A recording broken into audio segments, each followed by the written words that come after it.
तो जहाँ तुलसीदास जी पैदा हुए थे बहुत ज़्यादा है वहाँ,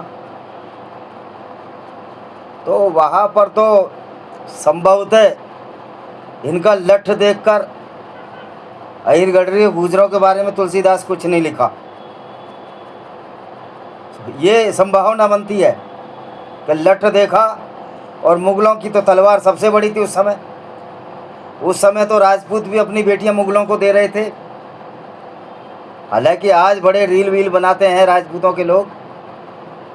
भाई मैं तो राणा प्रताप को अपना आदर्श मानता हूँ, लेकिन जो जयपुर घराने को आप उसको डिसऑन, जब सब राजपूतों का ओन करते हो, राणा प्रताप को ओन करते हो, तो उनको ऑन क्यों नहीं करते? जयपुर घराने को जिसने मुगलों को अपना फूफा बनाया। ऐसे बातों से कुछ नहीं होता है, लोगों को मूर्खताओं को पता ही नहीं है। एक राजपूतानी कह रही है कि वो गायकवाड़ ठाकुरों ने पढ़ा अम्बेडकर को।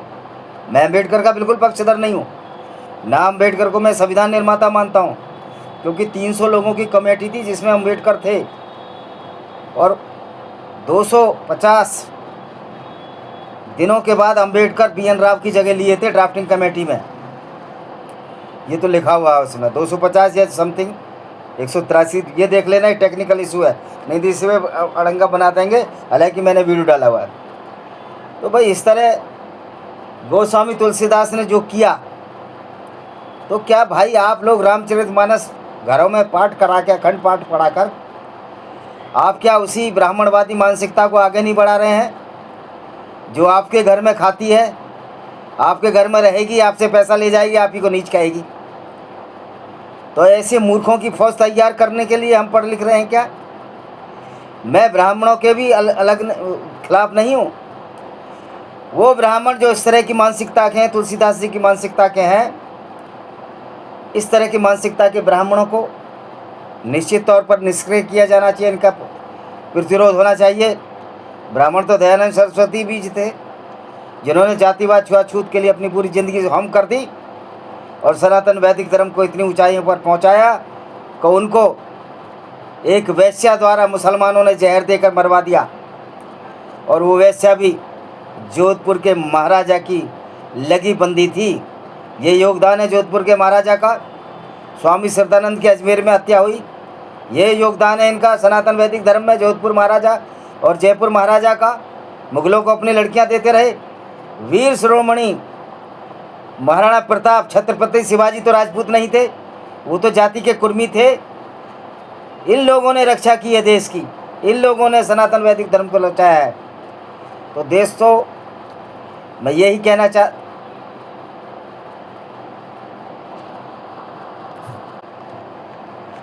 दोस्तों नमस्कार, आशा है कि आप अच्छे होंगे। आज मुझे कभी कभी अफसोस होता है कि हम रामचरितमानस को धर्म पुस्तक क्यों मान बैठे, क्योंकि वास्तव में तो ये धर्म की पुस्तक ही नहीं है। जो धर्म की पुस्तक होती है उसमें अच्छी अच्छी बातें होती हैं, सर्व समाज की भलाई के लिए बातें होती हैं। और मज़े की बात है कि तुलसीदास ने ये जो रामायण लिखी थी रामचरितमानस, ये 1574 में शुरुआत की थी। और 1574 में किसका राज था ये अभी बता देता हूँ मैं आपको। 1555 से लेकर 1605 तक अकबर का राज था। यही वजह है कि तुलसीदास ने कलवार या कलार, हमारे भाई जो छत्तीसगढ़ में शिवहरी लिखते हैं और जायसवाल भी लिखते हैं उत्तर प्रदेश में, और हमारे तेली भाई जो साहू लिखते हैं और राठौड़ लिखते हैं। राम सिंह जी, मैं आपके लिए भी बता रहा हूँ, आपको भी इंगित कर रहा हूँ, आप हमारे साथ काम कर चुके हैं और शाहजहानपुर में, कि किस तरह तुलसीदास की रामायण ने साहू समाज, तेली समाज को, और साहू जी आपके लिए भी जो बैंक में हमारे साथ अप डाउन हम रायगढ़ करते थे, आपके लिए भी ये बात है, अगर आप वीडियो देखें, किस तरह से तेली समाज यानी साहू समाज और जो राठौड़ लिखते हैं दोनों, कलवार समाज, डोम समाज और भील समाज और कुम्हार समाज के लिए जो टिप्पणी की तुलसीदास ने, तो क्या रामचरितमानस का पाठ हम अपने घरों में कराएं, जिसने एक जाति विशेष, जिस जाति विशेष से तुलसीदास संबंध रखते थे। और मज़े की बात है, मनुस्मृति भी किसी ब्राह्मण ने लिखी है, और ये थूक से पैदा हुए ब्राह्मण, क्योंकि मनुस्मृति कहती है कि ब्रह्मा के मुख से पैदा हुए, तो मुख में तो थूक और लार ही होती है, वहाँ कोई फैलोपियन ट्यूब और बच्चेदानी नहीं होती। तो मैं इसलिए तनकीद कर रहा हूँ तुलसीदास को कि उसने किताब लिखी, किसी ठाकुर ने तो नहीं लिखी। और जो मूर्ख ये समझते हो कि ओबीसी के लोग सूत्र में, मनुस्मृति के हिसाब से भी ओबीसी के लोग जो पशुपालन करते हैं, खेती करते हैं, या जो हमारे तेली भाई हैं वैश्य वर्ण में आते हैं मनुस्मृति के हिसाब से। खैर, हमने तो मनुस्मृति को झाड़ू मारना ही मारना है, क्योंकि एक जाति विशेष की ये सर्वश्रेष्ठता को प्रमाणित करता है। अच्छा, मज़े की बात है, इसने सारी जातियों को तो भील को नीच बता दिया, कुम्हार को नीच बता दिया। अब अहिर गडरियों का प्रसंग तो मैंने सुना नहीं है, या अहिर गडरी उस इलाके में तो बहुत है जहाँ तुलसीदास जी पैदा हुए थे।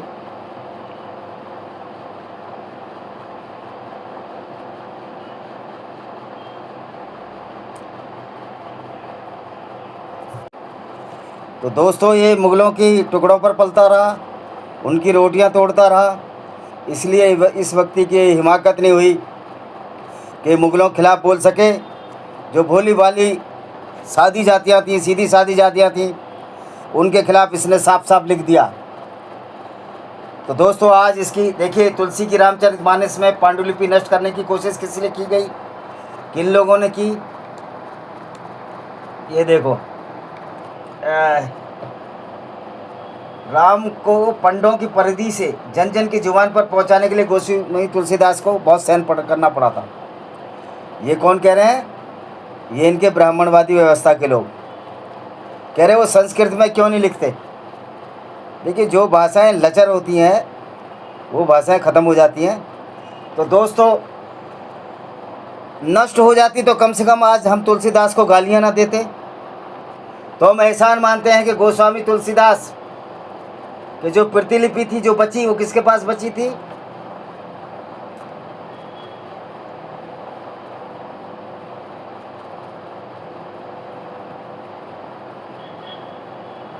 ये देखो, एक कॉपी अकबर के पास थी, अकबर के नवरत्नों में से एक,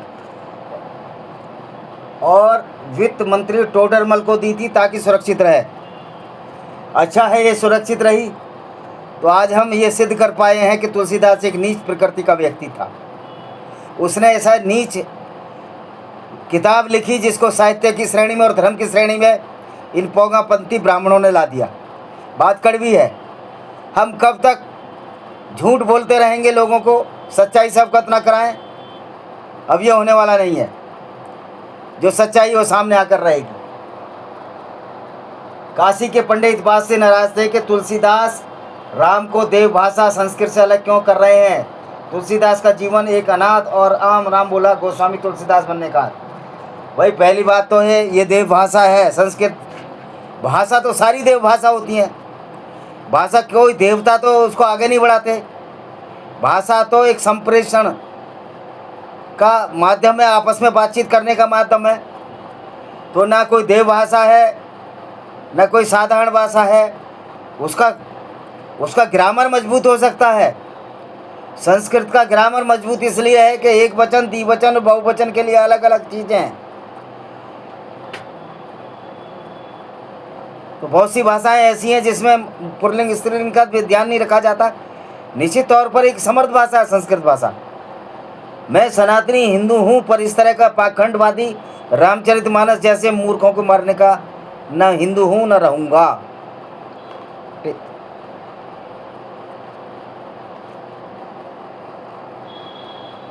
तो दोस्तों, आप समझ सकते हो कि किस तरह से।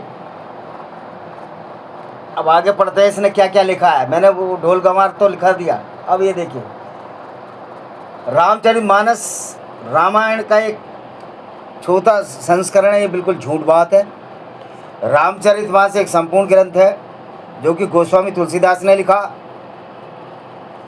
वाल्मीकि रामायण से इसका कुछ लेना देना नहीं है। वैसे मैंने रामचरितमानस पूरा पढ़ा है, वाल्मीकि रामायण मैंने नहीं पढ़ी। तो उससे मैंने निष्कर्ष निकाला, ये तो बहुत बड़ी गुंडागर्दी है इस किताब में। अब आगे देखिए,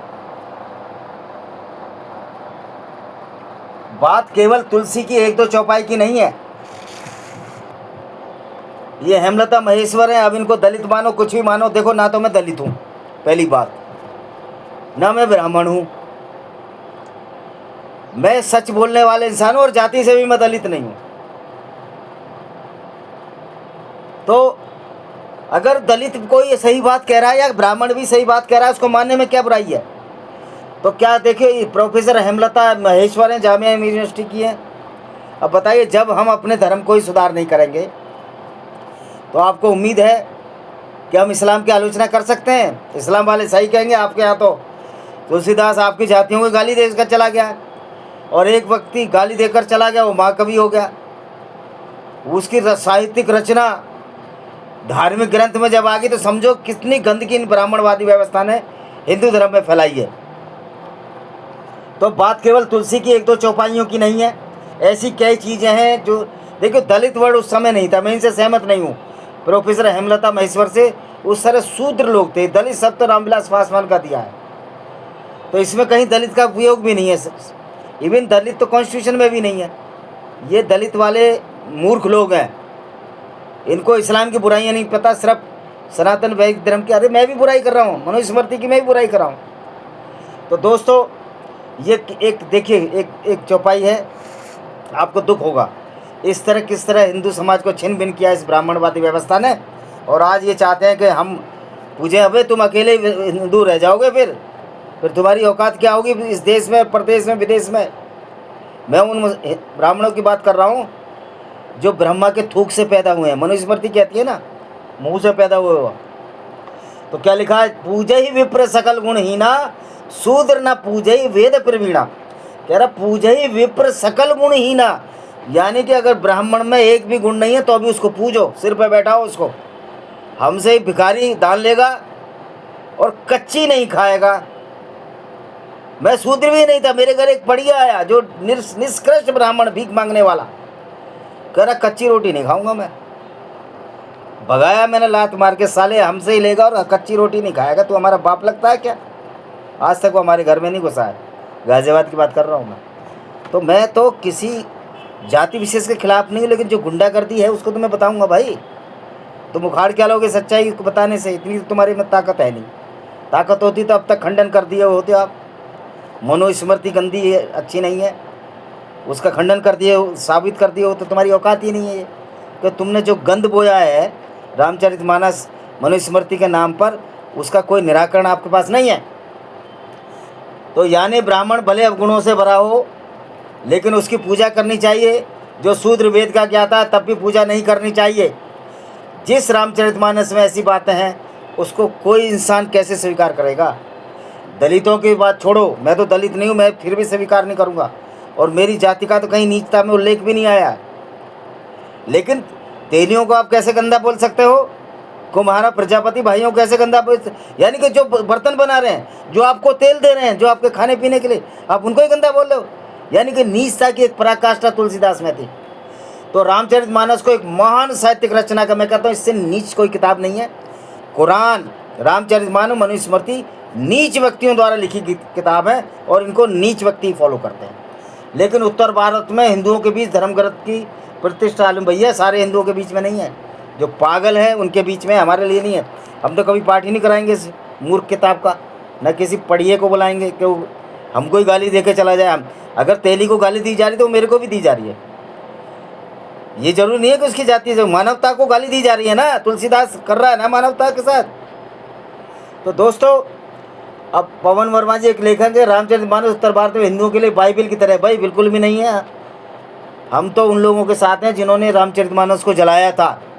ये अपने वर्ड हमारे ऊपर मत थोपो।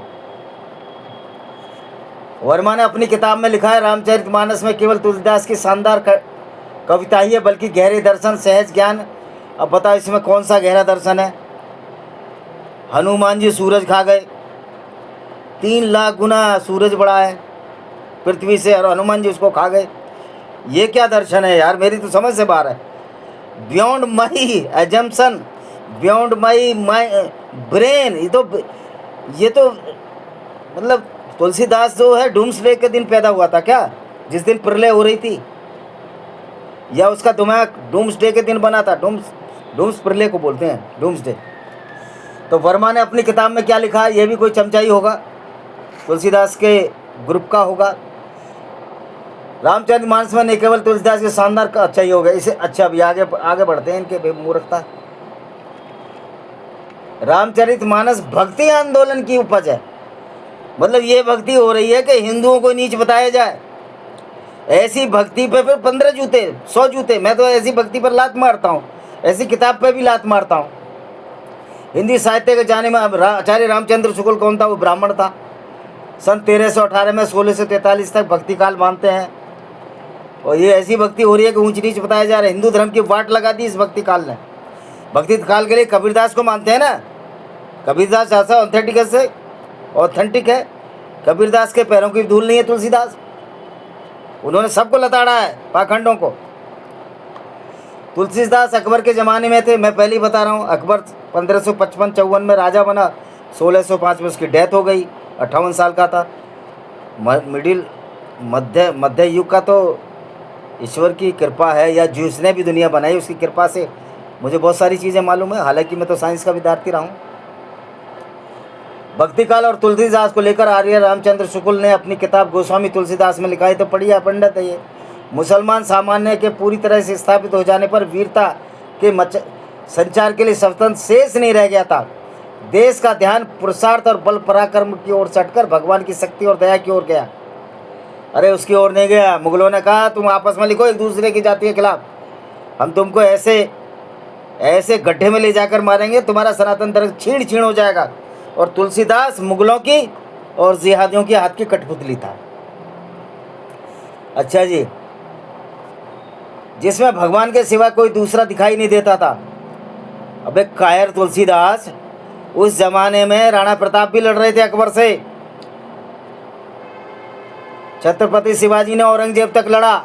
तुम कायरों ने तेली और कुम्हारों को तो तुम्हारे जूता नहीं पड़ा ना सिर पे उस समय, लेकिन अब वो वक्त आ गया है कि अगर इस तरह की भावना रखोगे तुमको जूतों से पीटा जाएगा सड़क पर, क्योंकि तुम बदतमीजी करोगे तो तुम्हें कोई छोड़ने वाला है क्या?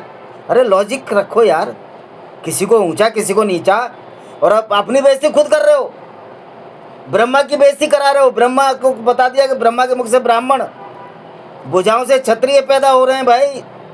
आखिर कितनी बच्चेदानियाँ हैं ब्रह्मा में। फिर मैं उस साइंस का MSc जो जूलॉजी की मेरी मास्टर डिग्री है उसका क्या करूं? मैंने तो एक पढ़ा है कि जैव विकास से हम बने हैं, और कई एकोशिकीय जीव जो एक कोशीय जीव होते हैं अपनी कोशिका वृद्धि करते हैं, और हम जैसे जो होते हैं मैमल्स, जब तक इंटरकोर्स ना करें, कॉपुलेशन ना करें, संभोग ना करें, बच्चे पैदा ही नहीं हो सकते। तो तुलसीदास पता नहीं कौन सा वैज्ञानिक था भाई, वो किसी को नीच किसी को ऊँची, होता कौन है कहने वाला इस तरह का मूर्ख व्यक्ति? तुलसीदास से बड़ा कोई मूर्ख नहीं हुआ। अभी आचार्य रामचंद्र शुक्ल ये भी पढ़िया पंडित ही था ना, ये क्या बोलता है? मुसलमान साम्राज्य, जब मैंने ये हो गया मुसलमान साम्राज्य पुरुषार्थ नहीं रह गया था, तो ये लोग क्या कर रहे थे भाई? ये छत्रपति शिवाजी औरंगजेब के ज़माने में आए, थोड़ा बात आए, बिट लेट आए, लेकिन राणा प्रताप जी क्या कर रहे थे? वीर पुरुष नहीं था उनमें, तो राणा प्रताप ज़्यादा महान है इन ब्राह्मणों के मुकाबले, तो क्योंकि तुम्हारी रक्षा भी ये राजपूती करते रहे हैं। लेकिन इस तरह की नीचता की हरकतें, मनुस्मृति का लिखना, ये राजपूतों को समझना चाहिए। आज एक राजपूत कह रहा था कि मेरे को कोई ब्राह्मण को मारेगा तो मैं उसका कत्ल कर दूंगा, किसी का, राजकुमार भाटी का। अरे भाई, ब्राह्मण को मारना भी गलत है, लेकिन तेरी ये औकात नहीं कि तू गुजर का कत्ल कर सके। गुजर के साथ गडरिये भी खड़े हैं, अहिर भी खड़े हैं, कुर्मी भी खड़े हैं, लोधी भी खड़े हैं, और राजपूत भी खड़े हैं। तो इस तरह की मूर्खतापूर्ण बातें करते हैं मूर्ख। दम है नहीं, बचा है नहीं, कुछ रहा नहीं, फ्रस्ट्रेट है, चौराहे पे जूते मारेगा राजकुमार भाटी के। राजकुमार भाटी क्या गलत बोलता है? मनुस्मृति मूर्खता वाली किताब है, कोई गलत नहीं बोलता। किस किस को जूते मारोगे? और तुमसे ज़्यादा जूते तो फिर हमारे पास हैं, संख्या गिन लो आप। तो इस तरह की बातें, मूर्खता वाली भरी बातें करते हैं लोग, उनका कोई औचित्य नहीं है। तुलसी और तुलसीदास के कारण तब हिंदुओं में निराशा खत्म हुई। जब वो किताबें लिखने लगे तो निराशा खत्म हो गई। तो भाई, किताबें लिखने से अगर निराशा खत्म हो जाती, मैं मानता हूँ किताबें जो है सोशल जस्टिस के लिए, सामाजिक मानव सामाजिक एकता के लिए और समानता के लिए बहुत बड़ा कार्य करती हैं। लेकिन ये कैसी किताब है? ये तो सामाजिक वैमनस्यता बढ़ा रही है, ऊंच नीच फैला रही है। इससे तो कोई नीच ग्रंथ है ही नहीं। अच्छा जी, आगे क्या लिखते हैं? बिहार के शिक्षा मंत्री चंद्रशेखर ने हाल में रामचरित मानस को लेकर कहा था, इसमें समाज में नफरत फैल रही है। बिल्कुल फैलती है, कुरान में भी फैलती है। लेकिन हमारे मूर्ख दलित भाइयों को मैं कहना चाहता हूँ, अगर तुम इसकी तनकीद करते हो, इसकी आलोचना करते हो, तो तुम्हारी औकात ये भी होनी चाहिए कि पैगंबर को आप लुटेरा कह सको, पेशेवर। ये काम हम अपने चैनल पर करते हैं। पढ़ो इनकी हदीसें। चंद्रशेखर ने कहा था, मनुस्मृति को जलाने का काम क्यों किया गया? मनुस्मृति में एक बड़े तबके के खिलाफ, यानी 85, अब ये 85% लोगों का जो फंडा है तो नया है, क्योंकि मनुस्मृति के हिसाब से भी किसान और पशुपालक जातियों की आबादी भारत में 52-54% है। तो 85% के दायरे में तो वो नहीं आते। 85 तो 12-15% शेड्यूल कास्ट ही आते हैं 85 उसके दायरे में, जो ये 85 के बहुजन बना रहे हो। बहुजन में वो अकेले वही हैं। आदिवासी तो कभी हिस्सा ही नहीं रहते सनातन वैदिक धर्म का, तो बाद में अडॉप्ट किया। उनका तो अलग ही आइडियोलॉजी है, उनके अपने पर्सनल धर्म होते हैं। तो चंद्रशेखर ने कहा तो 85 और 15 का फॉर्मूला भी फेल है इनका, बहुजनों का। इसलिए मायावती और चंद्रशेखर रावण कभी सफल नहीं होंगे। मैं जितने भी किसान पशुपालक जातियाँ हैं, उनकी आबादी करीब 52% है, और वो सारी की सारी वैश्य वर्ग में आएंगी, या जिन्होंने हथियार उठा लिए क्षत्रिय वर्ग आएंगी। तो 85-15 का फार्मूला भी फेल है। चंद्रशेखर ने कहा, इसमें कहा गया नीच जाति के लोग शिक्षा ग्रहण करके जहरीले हो जाते हैं। अब ये तो मैं पढ़ा नहीं है वैसे, जैसा कि सांप दूध पीने के बाद होता है, इसी को कोट करके बाबा साहब अम्बेडकर का मैं चेला भी नहीं हूँ, ना उनको मानता हूँ, क्योंकि वो तो अंग्रेजों के गुलाम मात्र थे। और ये उसका जिक्र करते हैं कि वो कौन सा एक जगह जहाँ मराठा हार गए थे, भीमा गांव, क्या है, भीम गांव कोटेश्वर कहीं हारे थे, भीमा कोंडा गांव में, भीमा कोंडा गांव में हारे थे। तो ये तो गद्दार थे महार, उस समय जो लड़ रहे थे, सारे महार नहीं, जो ब्रिटिशों की तरफ लड़ रहे थे। इसमें भी इनकी शौर्य क्या बात है? अंग्रेजों इनको हथियार ना देते तो इनके भूत बना देते मराठा मार मार के। तो देखिए, और मैं अम्बेडकर भाड़ में जाएँ, चूल्हे में जाएँ, मुझे ना अम्बेडकर से मतलब है, जो सही बात है। और भारत की एक टेंडेंसी है, एक अम्बेडकर को पकड़ लेंगे, राम को पकड़ लेंगे, अरे फिर आगे कोई अच्छे लोग नहीं होंगे क्या? मैं राम की आलोचना नहीं कर रहा, लेकिन राम महापुरुष है, भगवान है ही नहीं वो। तो तुलसीदास की कुछ चौपाइयों का हवाला देखिए। प्रभु भल कीनी मोहि सिख दीनी, मर्यादा पुन तुम्हारी कीनी, ढोल गंवारे पशु सूदर नारी, सकल तारण के अधिकारी। अब जो स्त्रियां हैं, राजपूतों की स्त्रियां भी हैं, और ये सो कॉल्ड जो अपने को थूक से पैदा बताते हैं, थूक ऑफ ब्रह्मा या स्पिट ऑफ ब्रह्मा, ब्राह्मण समाज के लोग, उनकी औरतें भी हैं इसमें। तो ये सारी ताड़ना के अधिकारी हैं। दूसरा दोहा और है, अधम जाति में विद्या पाऊँ, बहु जय दूध पियाऊँ। यानी कि अधम जाति में विद्या पाऊँ तो जैसे सांप को दूध पिलाऊँ। अबे तुम मुगलों को बोल देते, अकबर तो अनपढ़ था, उसको बोल देते वो अनपढ़ है, अधम है, नीचे गर्दन तुलसीदास के पेड़ पर टंगी होती।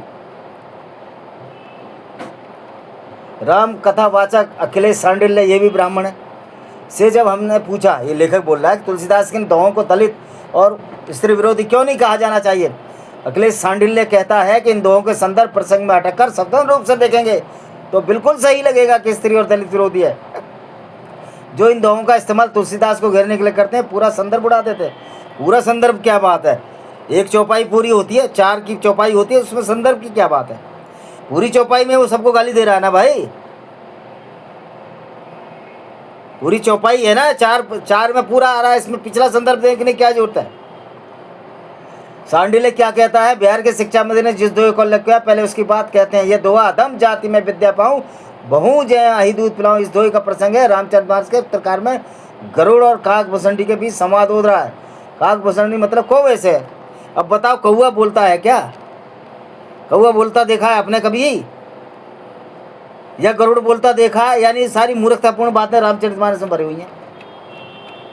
अब ये काक भसंडी कौवे, ये पागलपन पर मैं नहीं जाऊंगा, 1-2 चौपाई और होगी, उसको बता देता हूँ मैं। अगले सांडिल्य कहता है कि प्रसंग से काटकर दोहे को दलित, अरे भाई दलित तो शब्द ही नहीं, हम तो दलित ही नहीं कह रहे, तो शूद्र बोल रहा है। ये दलित का शब्द जो महेश्वर ने यूज किया वो बेवकूफ़ है। हिंदी साहित्य के जाने माने आलोचक दिवंगत प्रोफेसर नामवर सिंह ने अपने एक व्याख्यान में गरुड़ और काकभूषणी ये सारे मूर्ख हैं साले। ये जो नामवर सिंह हो, ये तुलसीदास हो, ये सारे सारे मूर्ख हैं। अरे कभी बोलते हैं क्या? ये पशु बोलते हैं क्या? पक्षी की भाषा हम समझ लेंगे। और तुलसीदास जो लिखा, जिसने भी लिखी है, उस भाषाएं समझ रहा है संवाद में। यार क्या मूर्खता बना रहे तुम यार, किस तरह से। अमृतलाल नागर भी एक ब्राह्मण है, वो भी तुलसी। ये सारे का सारा एक इनका ऐसे गुंडों का कॉकस है जो रामचरितमानस को अच्छी किताब बनाने का, ये सारे गुंडे ही हैं, सामाजिक गुंडे हैं, मानसिक गुंडे हैं। इनको गुंडा कहने में मुझे कोई परहेज नहीं है। नामवर सिंह को छोड़ो, इनकी और तो आप देखो ये किस तरह के लोग हैं। अब एक और संवाद है, मतलब मूर्खता की एक पराकाष्ठा हो गई है।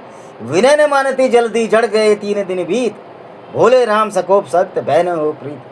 यानी कि 3 दिन हो गए, समुद्र रास्ता नहीं दे रहा है। अब समुद्र तो यार पानी है। अब कहेंगे नहीं समुद्र का देवता है, तो समुद्र देव लंका के पास ही रहता था। जब तीर मारा वो डर गया, समुद्र पास में आ गया और रास्ता दे दिया। तो फिर इसीलिए तो बोलते हैं कि जो ये राम सेतु है, एक बात मानो, या तो समुद्र ने रास्ता दे दिया आपको जब बांध चलाया, या डर गया, या बोलो कि हमने राम सेतु बनाया पार करने के लिए। दोनों में से कौन सी बात सच्चाई तुम मानो ना यार। थूक के चाटने वाली बात क्यों करते हो?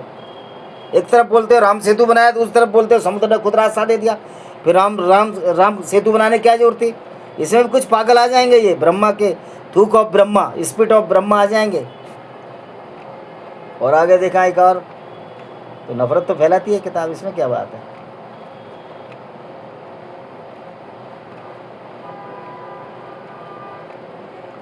और क्या है देखो, तुलसीदास के राम एक तरफ यहाँ वेद के ज्ञाता सूत्रों की पूजा नहीं करने की बात कह रहे हैं। तो राम अगर अच्छे भी पुरुष होंगे, उनको भी बदनाम कर दिया, उनके हाथ से संभूक मरवा दिया इन्होंने।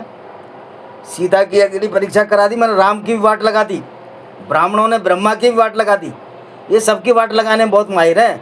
ब्रह्मा के कितने बच्चे दानिया फैलोपिन ट्यूब तैयार कर दी। भगवंती अति नीचे हूँ प्राणी मोही प्राण प्रिय सम्मान, यानी राम कहते हैं भक्ति और भाव से युक्त अति नीच कह जाने वाला प्राणी भी मुझे अपने प्राणों के समान प्रिय है, ऐसी मेरी वाणी है। तो भाई तुलसीदास ने देखा राम के ज़माने में, राम के ज़माने में पैदा हुआ था तुलसीदास। और फिर नीच का मतलब क्या है? तो ये सांडिल्य पांडिल्य शास्त्री आंडे पांडे, ये सारे के सारे मूर्ख हैं और इसी मूर्खता में जी रहे हैं, क्योंकि बेचारे थूक और ब्रह्मा है, ब्रह्मा के थूक से पैदा हुए हैं। क्या लिखा है? माँ भ्राता पुता उर्गारी पुरुष मनोहर निर्खत नारी, होई विकल सक मनहि निरोकी, जिमहि रव नहीं द्रव रवही त्रिलोकी। इसका अर्थ है सुंदर पुरुष को देखने के बाद नारी व्याकुल हो जाती है। वो पुरुष चाहे भाई हो, पिता हो, पुत्र हो, अपने मन को नहीं रोक पाती। जैसे सूर्य के ताप से रविमणि द्रवित हो जाता है। अब तो सवाल यह है कि पहले सुंदरता की परिभाषा हम तय करें। नीगरों के लिए सुंदरता की परिभाषा और है, गोरों के लिए कुछ और है, हिंदुस्तान के लिए कुछ और है। चलो फेस पे अगर आपके चमक है, आपके कोई भी फीचर हो, आप अच्छे लगेंगे। आपकी हेल्थ अच्छी है, वो जीवन प्राणवायु आप में ज़्यादा, जीवन वायु वो ज़्यादा, आप अच्छे लगेंगे। आपके विचार अच्छे होंगे, अच्छे लगेंगे। और जो गरीब है, जो खाने को नहीं मिला, वो बेचारे क्या सुंदर दिखेंगे। अभी सांडिल्य क्या इसका अर्थ कहता है? सांडिल्य कहते हैं, इसे पढ़कर ऐसा लगता है जैसे तुलसीदास भाषा साहित्य और दर्शक के साधक है, पर वह ऐसा कैसे कर सकते हैं। अब हमें तो खुद कई दोहों और चौपायों को लेकर हैरानी है। जाने माने कवि अरुण कमल कहते हैं कि जिन्हें तुलसीदास की किसी चौपाई पर हैरानी नहीं होती, वे कहते हैं सांडिल्य साहित्य में कोई भी चरित्र आता है, वह अपने परिवेश समय की पूरी जटिलता के साथ आता है। दुनिया के तो ये कबीरदास की जो रामचरितमानस है, ये किताब है, ऐसी किताब है जिसमें मूर्खता भरी हुई है। महानतम कवि होंगे लेकिन महानता जैसा तो काम नहीं है। तो राजकुमार भाटी जी तो सही बोलते हैं, हमने भी पढ़ी है। और पता नहीं क्यों जिस तुलसीदास ने सब लोगों को गाली दी, उसका रामचरितमानस कराते हैं, उसका सुंदरकांड कथा पाठ 8 दिन तक पाखंड कराते हैं। ख़ास तौर पर हमारे साहू भाई प्रजापति, डोम, भील और सारे शूद्र भाई भाई क्यों कराते हो? मतलब खुद ही गालियाँ खाओ, अपना पैसा भी खर्च करो, गालियाँ खाओ। तो रामचरितमानस तो ये है कि आप में दिमाग नहीं है। अब कहना कबीर पर सवाल क्यों नहीं? अरे कबीर ने तो, अगर कबीर भी गलत है उसमें भी सवाल होंगे। अब नारी कुंड नरक का, अब ये कहते हैं कि कबीर पर, कबीर को भी छोड़ेंगे नहीं, कबीर क्या हमारा बाप लगता है? नारी कुंड नरक का बिरला थमे भाग, कोई साधु सन उभरे, कहते कबीर कहते हैं औरत नरक कुंड के समान है। तो कबीर तो खुद औरत से ही पैदा हुआ था, वो भी नीच प्रवृत्ति का इस मामले में। तो बहुत सारे दोहे हैं, तो फिर इनको हम क्यों माने? तो ये सोचने और समझने की बात है। इसी के साथ हम इस वीडियो को ख़त्म करते हैं। धन्यवाद। वंदे मातरम। जय हिंद। कबीरदास, ये तुलसीदास हो या कबीरदास हो या कोई सा भी दास हो, हमारे माँ बाप नहीं है। बुद्धि है, विज्ञान है, ना कोई थूक से पैदा हुआ ब्रह्मा के से। पहली बात तो ब्रह्मा एक काल्पनिक भगवान है। राम और कृष्ण ये भगवान ही नहीं है, ये महापुरुष हो सकते हैं, मनुष्य हैं, इनसे गलतियाँ भी हुई हैं, कृष्ण से भी गलतियाँ हुई हैं, राम से भी गलतियाँ हुई। इसके बारे में अगर कोई कमेंट करेगा तो हम चर्चा करेंगे। वैसे तो मैं लगभग नास्तिक हूँ। आप मुझे जाति के नाम पर गाली दे दो, धर्म के नाम पर गाली दे दो, मुझे कोई फ़र्क नहीं पड़ता। ना मैं किसी धर्म विशेष के पाखंड को मानता हूँ, ना किसी जाति विशेष को मानता हूँ। मैं तो लोगों को जगाने का कार्य कर रहा हूँ। आप जगते हो जागो, नहीं जगते तो आपका ही नुकसान है और विनाश होगा। सनातन वैदिक धर्म खंड खंड विनाश के कगार पर है। इसको बचाने की जिम्मेदारी उनकी है। जो लोग इसको मानते हैं, ऊंच नीच को ख़त्म करो, वरना तो सनातन वैदिक धर्म खत्म हो जाएगा। और शूद्रों का तुम कुछ नहीं उखाड़ सकते, ओबीसी का कुछ नहीं उखाड़ सकते। आज वो धर्म छोड़ देंगे, सनातन वैदिक धर्म छोड़ देंगे, नास्तिक हो जाएंगे, आपके तो खाने पीने कारखाने बंद हो जाएंगे। मंदिरों पर पूरा आरक्षण आपका है, पुजारी सबको बनाइए ना। स्वामी दयानंद सरस्वती भी ब्राह्मण थे, आपके वो आदर्श नहीं है। आपका ये पाखंडी नीच रामभद्राचार्य जैसा व्यक्ति आपका आदर्श है। नीच तुलसीदास आपका आदर्श है। इसी के साथ फिर हम इस वीडियो को विराम देते हैं।